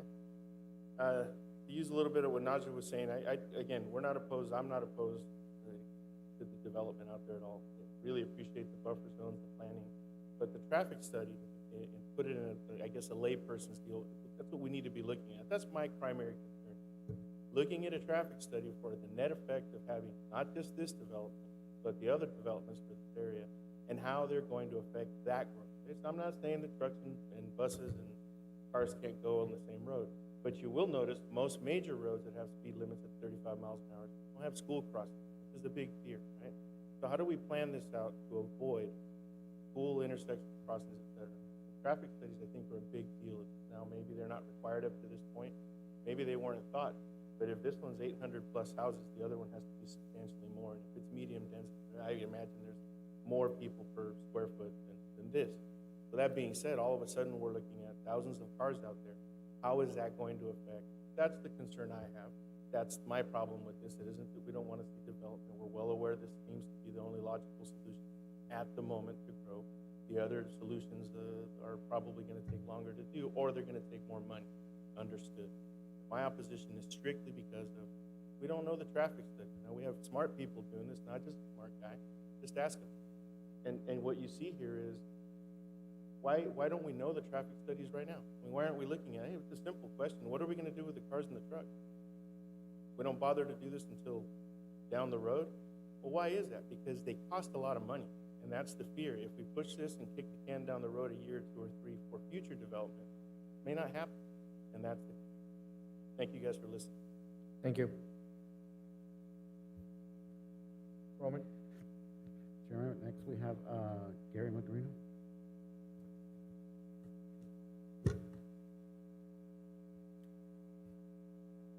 I'm Gary Marino, and as I said earlier, the traffic studies and our lack of long-range planning, we're concerned that if the developers get in here and this gets approved, the houses will go like crazy, the gas stations will be up, everything will be booming, and we will have to go back and try to recreate the proper traffic flow. It's good for all of us.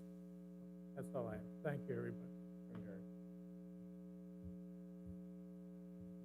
Next we have Agustin Tumbaga Jr. Tumbaga?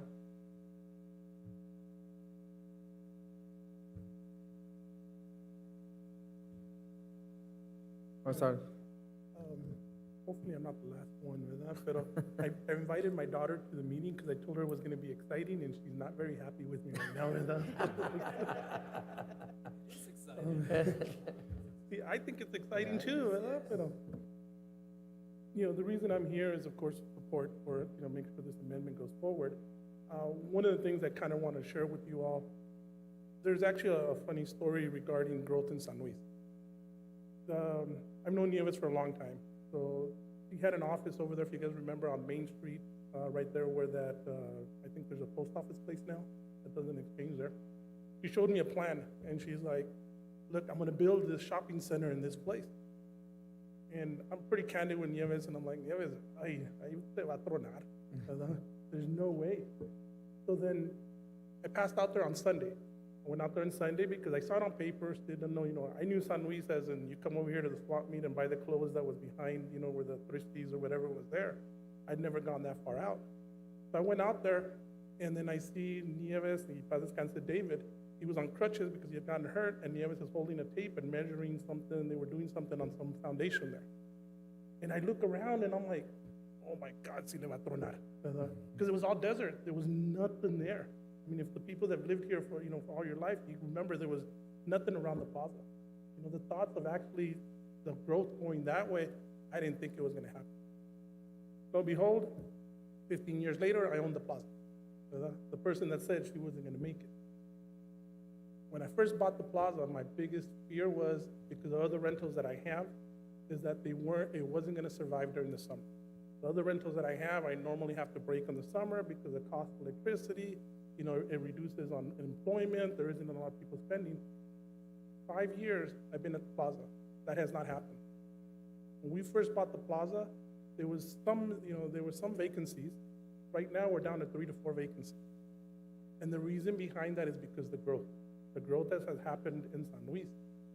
By stopping some of these amendments for some of these different groups that are being presented, you will send the wrong message out there to tell people San Luis is not thinking of growth. We're looking at stopping it. And there's still some more commercial buildings that you guys want down here. You want the movie theater. I hear that a lot.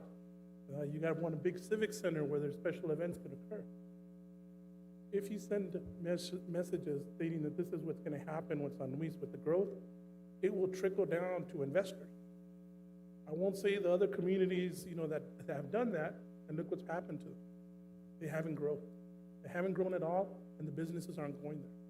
On a daily basis, we get phone calls for people asking to move into the plaza.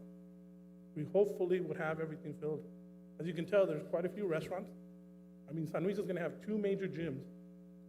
I go more to the restaurants than the gym, ¿verdad? So you can tell by looking at that, ¿verdad?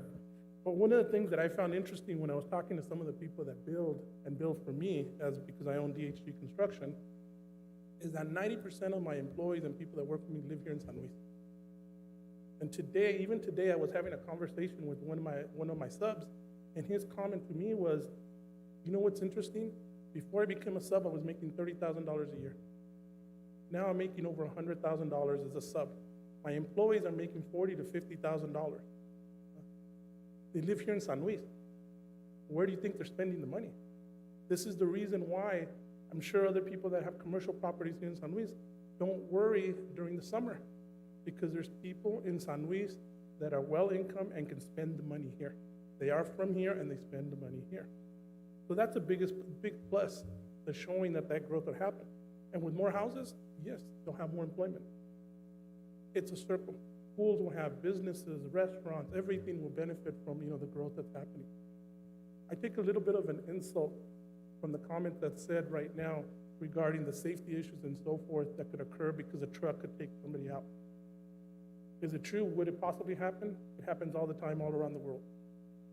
But to think, because I've worked with all these people, to think that Ms. Carpenter, Mr. Thomas, and Ms. Nieves would not take every opportunity to make sure that those subdivisions are safe for people is insulting.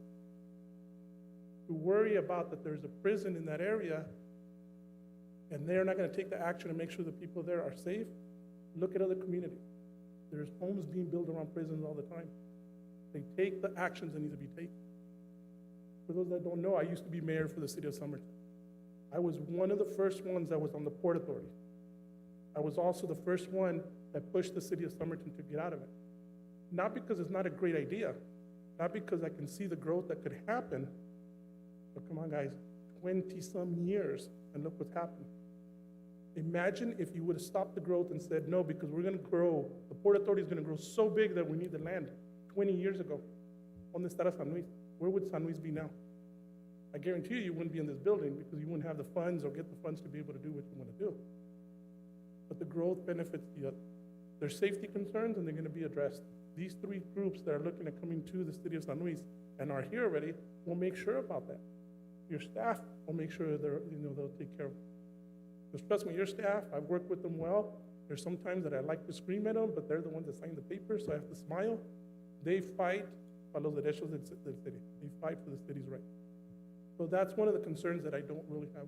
What's going to happen 2-3 years? What's going to change the port in 2-3 years that hasn't changed in over 20-some years? I wish them the best. Like they said, I'm not against for what they're doing, the same way that they're not against for what we're doing. But there is a balance. And for sure, the safety issues will be taken care of. Because there is so many things that could happen. my ultimate goal for San Luis, because it took me almost 20, my company will be 22 years actually September 16th. I only came to San Luis 5 years ago to come work here. And the biggest reason was because I was fear of what was gonna happen in San Luis, the growth. You've got great builders like Los Alamos, you have all these big builders here in town. I wanna be known in San Luis, no por creerme mucho, not to think that I'm big, that I can build as much as Nieves, as much as Los Alamos. Like when you talk about Yuma on who the builders out there, and you can name who they are. And not because I want people to think that's what I do, it's because the need is here. We will house a lot of people that will be making the income that can carry the city of San Luis to the level where it will be bigger than the city of Yuma. Don't landlock yourself. City of Somerton, we're landlocked. Don't do it. I mean, which way? Can't go that way. I mean, if we could, then ahí nos agarramos con México, ¿verdad? So we can't go that way, you can't go that way. There's issues going this way. So the growth is gonna happen, it's gonna go in that way. But without your help, this is a very important decision on this part of the commission to see what the future of San Luis is. Don't be like me sitting in the middle of the desert watching Nieves and Dave with, looking at them and thinking, ay, pobrecitos, no la van a hacer. Because proof's in the pudding. You can see what happened and the growth is there. And people, a lot of people like Los Alamos mentioned, easily they have 100 people on the waiting list. We have the same thing. And my ultimate goal is to help the city as much as possible to grow and grow positive. Thank you, and I do apologize if I took too much time. Thank you, Hussein. Yes, sir. We have Olivia Jenkins. Ms. Jenkins, come on up.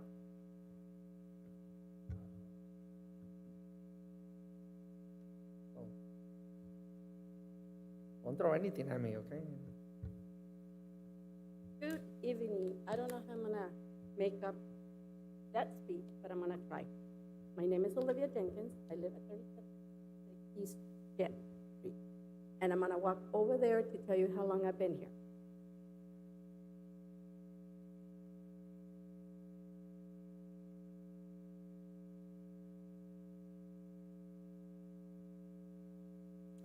That's a long time.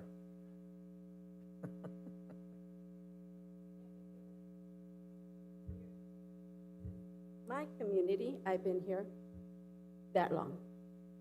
So, needless to say, I worked for the city for about 34 and a half years. I retired 2 years ago. I was lucky to be offered a job after I retired 2 months after being with the city. I came to work for Rydell Construction. Needless to say, I'm here on behalf of Rydell Construction, not only my community, but also Rydell Construction.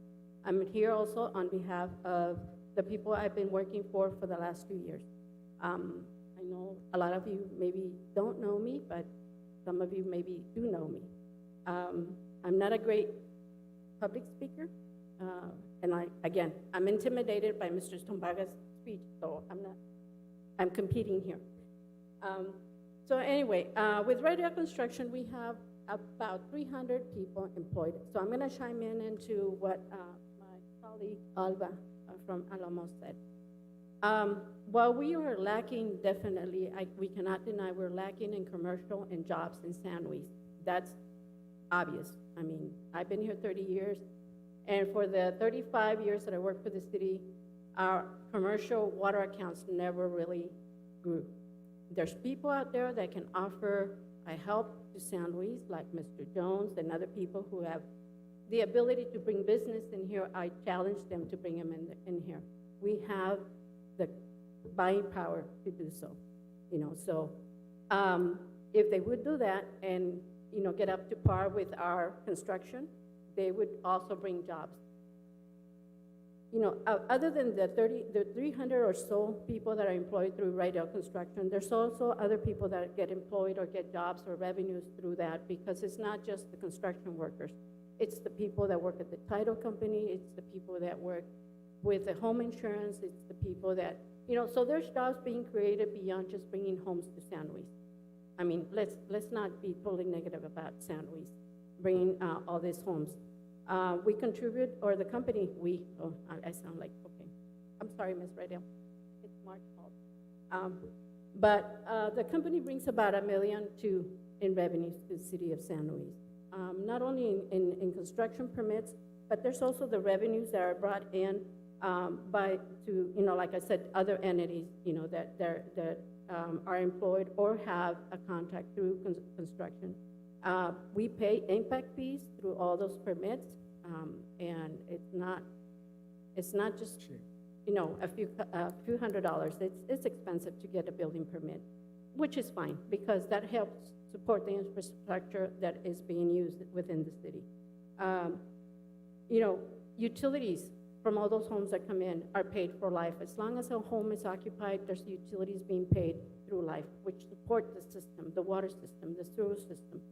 And, how many times have you heard of a developer coming in and developing the land without paying their dues in infrastructure?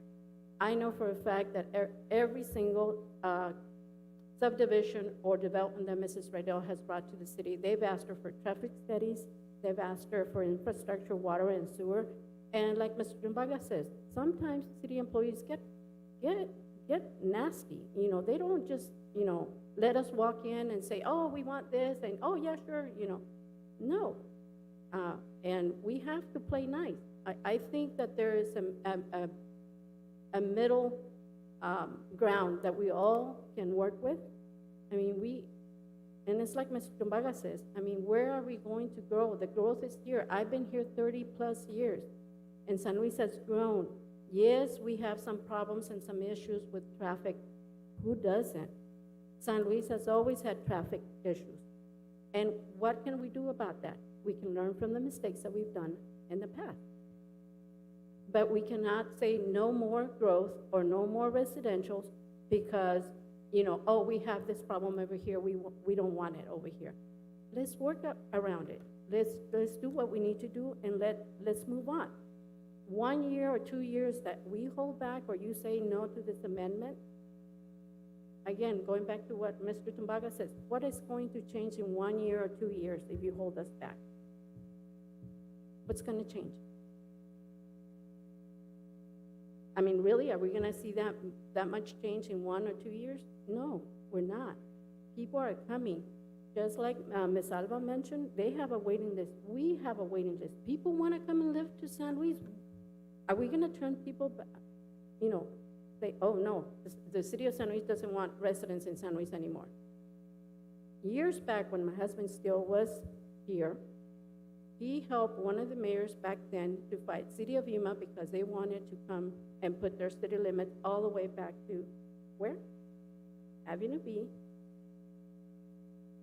and it started at 195. It was stopped at so okay, so we're gonna think small and stay small because traffic is the problem, because Avenue E should be dedicated only to traffic, semi-trucks. If that's the thing, then why hasn't that, been taken care of? Why are semi-trucks being parked in residential areas? I live on Jet Street, and every day there's trucks parked on residential areas. So, obviously we have to commingle, we have to co-live. So let's find a way to work around this. Let's learn from our previous mistakes and let's move on. Let's not, well, there's the prison, oh, well, there's a school. So what? We eliminate residential growth because we have a prison and because we don't want schools? That doesn't sound, doesn't sound logical in my head. Growth is gonna have to happen. I just think that we need to find a way to work around it and make this happen. Today, tomorrow. If any of you say no this time and you make us wait another year, if it's not us, somebody else is going to come back next year or the year after that or the year after that. Let's not just say, this is a problem without bringing solutions to the table. Ms. Rydell and I think everybody else is willing to put, their hands on and work on solutions, on working with the city and all the other developers and the industrial park and, whatever needs to happen, because growth is going to happen. It has happened over the 30 years. Over 30 years, construction has been happening and has created jobs for people over 30 years.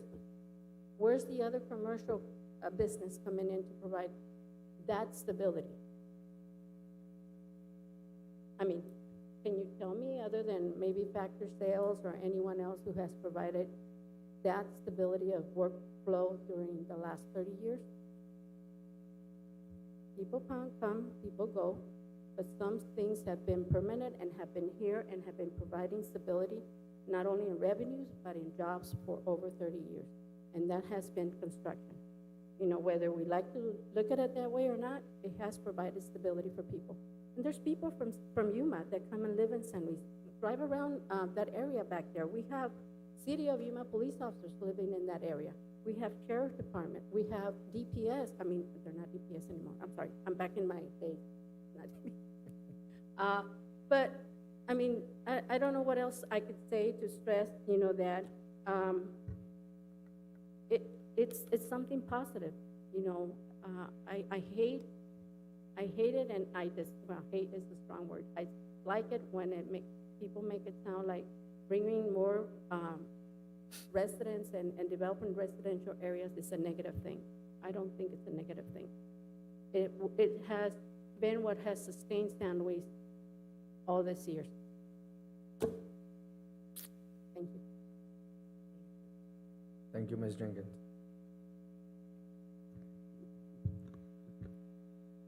Last chairman, we have Laura Noel.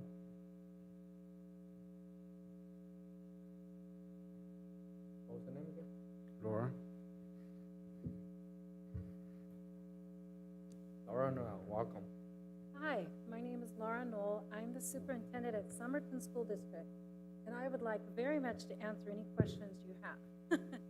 But I am in support of the change to the zoning in this area. It seems very smart to me the way the different builders have created the industrial commercial edges around the outside of the residential within the center, because that just seems so smart that people who work in that area are going to want to live near that. And I don't really understand the traffic conflict, because it seems to me that if you have an industry that's attracting 400 workers to that industry, you're going to have traffic coming to and from that industry.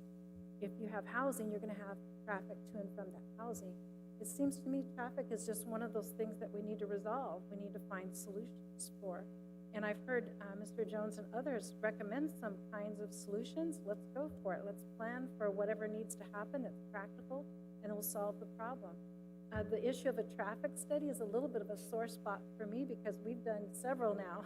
we keep being requested to do traffic studies, and the problem is that the traffic study doesn't say what people want it to say, that there's a traffic problem. The traffic studies we've done say there's no problem, and that there's no reason to think that there is a problem. We will comply with any kind of regulation or a setup that we need to do to make it work. We're not coming out to East San Luis because we're greedy. In Somerton School District, whoever made the school district boundaries back in the day, they saw Somerton and said, okay, Somerton down to the border, that will be the school district. And they saw Gadsden and said, Gadsden down to the border, that will be the school district. And there was no San Luis. That was like nothing to even mention in that time. So now what's happened is we have the east side of San Luis over in that area that is the Somerton School District. We, several years ago, all of a sudden realized, wow, there's getting to be houses down there and kids down there. You know, for forever, there were no kids down there. And so we started talking to the school facilities board about the number of kids that were there, 300, 400, 500. This last year, they've documented 600 students in those estates that are their actual students, not predictive, not maybe there will be, but actual students attending Gadsden School District. In addition, 151 we bus from that area up into Somerton School District. So the students already exist there. So we're not being speculative. And in fact, we went to school facilities board, and they agreed to fund a school down there because the students are not speculative. They only fund real live students. And so when we got the funding for the school district, we said, but that's not enough money to build a school. And they said, well, that's all we've got. So we had to then go to the legislature and get legislation passed. The first year that we proposed it, COVID hit, and the legislature went out of session. And we were left going, well, we can't take any action. So then this last year, Charlene Fernandez, Lisa Tondo, Joel John helped us to, along with the representatives out of the other side of Yuma County, helped to get that legislation passed, and now we have the funding to build a school in East San Luis. And we have adjacent ways, and we have all the other funding sources that need to happen to build that school. So we're ready to build a school. The school facilities board is funding us for a relatively small school, 280 students. They see the numbers that are there, we see the numbers that are there. However, you still have open enrollment, which means there's school choice. By putting a neighborhood school in the area, students have a choice. If you don't have a school in your neighborhood, then your choice is to ride a bus 30 minutes to the nearest school or drive 3 miles over to the nearest school. So by having a neighborhood school, it will allow students and parents to have an option. They can continue to attend Gadsden School District under open enrollment. That does not change. So it becomes then an option for parents. And then we, speculating on the numbers, if it's going to be growing, which it has been for the last 3 years, growing by 100 students a year, if that's the way it's going to be growing, then we already have on the books the plan for expanding that school to a 500-student school and for building a second school and a third school and potentially a fourth one. We already have that in the capital plan and ready with SFB looking ahead and checking the demographics. Now, of course, none of that will happen if the kids aren't actually there. You have to have actual kids there. But, you project to the future with the growth that you see happen. And so we are in the process of planning for even that second, that third opportunity. But the first one's ready to go. We have a construction manager already selected. The board, the Somerton School Board, is planning to take action on a guaranteed maximum price and begin construction this fall of 2 schools, one in Somerton and one in East San Luis. So we would be happy to answer any questions. When they talk about the traffic on E, the traffic study we did is telling us that there's not enough traffic to justify anything special at this time. But what we can do as a district is we can consider Avenue E a hazard, and we can bus students. So we've already provided for buses that will be assigned just to this area that will drive students to and from the mile down the road to cross Avenue E. From anywhere across Avenue E, we don't have to go a certain distance if we call it a hazard, if we consider that a hazardous crossing. And so that would be our solution. Of course, you're going to have parents that want to drive their own students, that's true. But I don't think that the traffic for a school is going to be more or less than an industry of similar size. If you were to just leave it as commercial industrial, I think you're going to see for anything like that, there's going to be traffic involved with people coming to and from work. So we're in favor of the way the zoning ideas and plans have been made, not only by this group, but by other groups, where they include that commercial industrial around the edges. That makes a lot of sense. And then how many jobs do you think may be created by opening up a school? Teachers, instructional aides, bus drivers, custodian, maintenance. There's a lot of jobs that are created. And where are those people going to live? In these subdivisions, because they can walk to school, they can walk to work. That's how close it will be.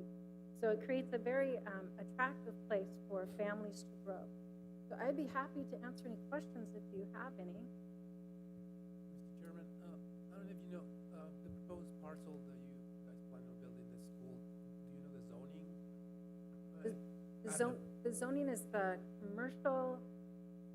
Okay, so if it's commercial, will that require, this is for staff, will that require a special use permit, or is it a permitted use?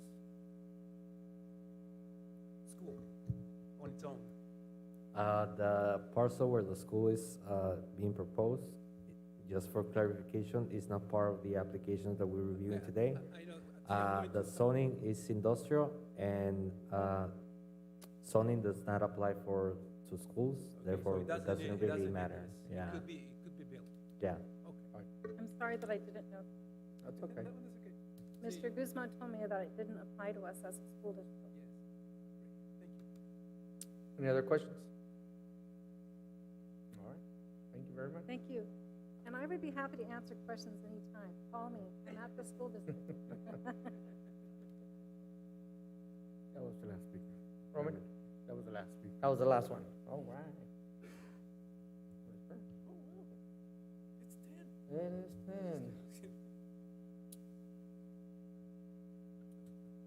All right, before I go any further, I didn't want to mention anything. We heard all three applicants, all three items. So, what are we dealing here with? Housing, port of entry, traffic. Tom compared Otay, Calexico, San Luis. I've been to all three. I'm from Calexico. Difference between three, it is traffic. Calexico and Otay does flush traffic out quicker than San Luis.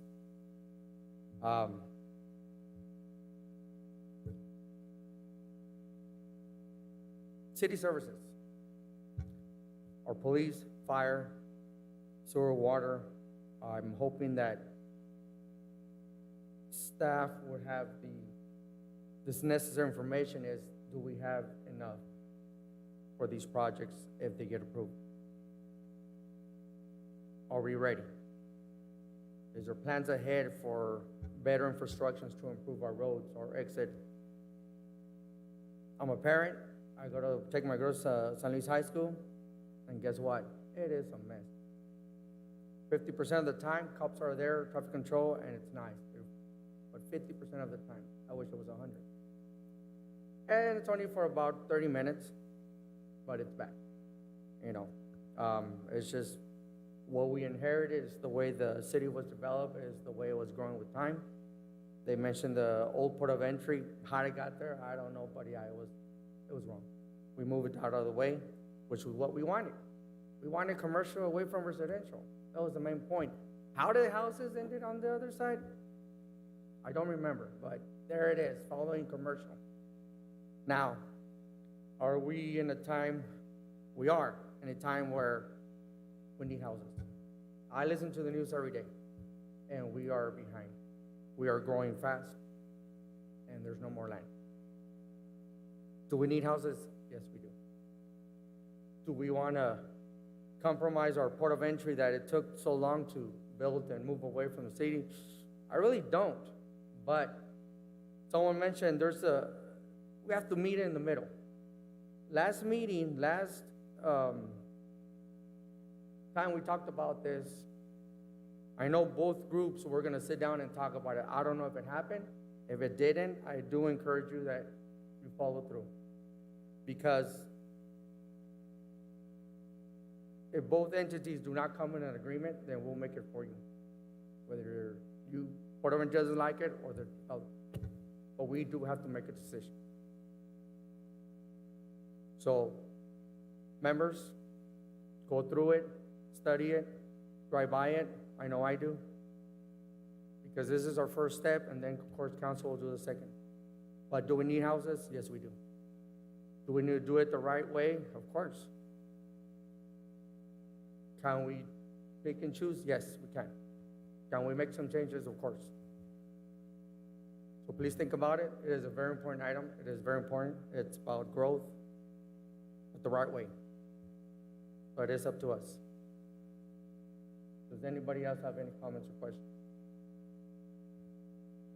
No. Then I will make a motion to close public hearing. Do I have a second? Second. All those in favor? Aye. All those against? Motion carried. Close public hearing. And I will now entertain a motion.